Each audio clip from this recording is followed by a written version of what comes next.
नमस्कार. जालना जिल्हा आणि परिसरातील प्रत्येक महत्त्वाच्या घडामोडी, ताज्या बातम्या आणि जनतेच्या प्रश्नांना वाचा फोडणारे जालना जनता सेवा न्यूजमध्ये आपले स्वागत आहे.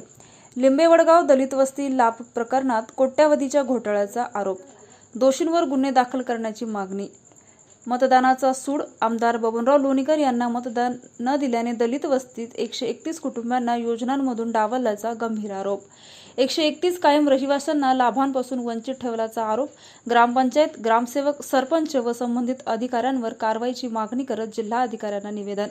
आज दिनांक 1 बुधवारी रोजी दुपारी 4 वाजता मिळालेल्या माहितीनुसार जालना जिल्ह्यातील मंठा तालुक्यातील मौजे लिंबे-वडगाव येथील दलित वस्तीत 131 कायमस्वरूपी रहिवाशांना शासकीय लाभ योजनांपासून वंचित ठेवून त्यांच्या जागी बोगस लाभार्थ्यांची नावे समाविष्ट करण्यात आल्याचा गंभीर आरोप करण्यात आला आहे.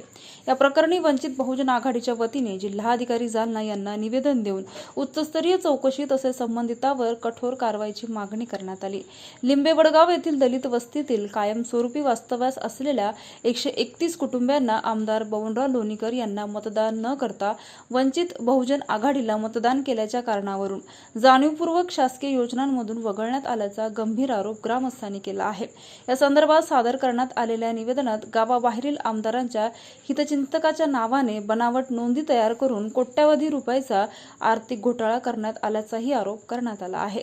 पात्र आणि कायमस्वरूपी वास्तव्यास असलेल्या दलित वस्तीतील 131 कुटुंबांना डावलून अपात्र व्यक्तींना लाभ देण्यात आल्यामुळे ग्रामस्थांमध्ये तीव्र नाराजीचं वातावरण आहे.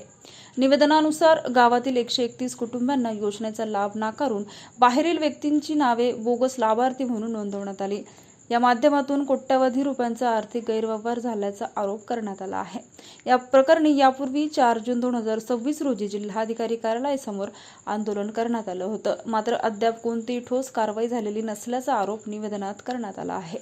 निवेदनात ग्रामसेवक, सरपंच, उपविभागीय अधिकारी पद्माकर गायकवाड तसेच लघु पाटबंधारे विभागातील कार्यकारी अभियंत्यावर संगनमताने गैरव्यवहार केल्याचा आरोप करण्यात आला असून संबंधित अधिकाऱ्यांना तात्काळ निलंबित करून त्यांच्याविरुद्ध गुन्हे दाखल करण्याची मागणी करण्यात आली आहे.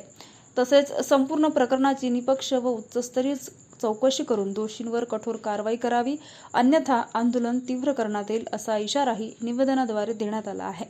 यावेळी वंचित बहुजन आघाडीचे मराठवाडा उपाध्यक्ष दीपक डोके यांच्यासह जिल्हा संघटक राजेंद्र खरात, बोरखेडी सरपंच मनोहर मस्के, ज्येष्ठ नेते MV चौधरी, सतीश डोंबे, दीपक जाधव, बाबासाहेब अवचार, परमेश्वर महाजन, अरुण कनपटे, आनंद जाधव, गौतम जाधव, सचिन भुतेकर, आसाराम होळकर, श्रीरंग खरात, विठ्ठल होळकर व शेकडो महिलांसह पदाधिकारी व कार्यकर्ते मोठ्या संख्येने उपस्थित होते.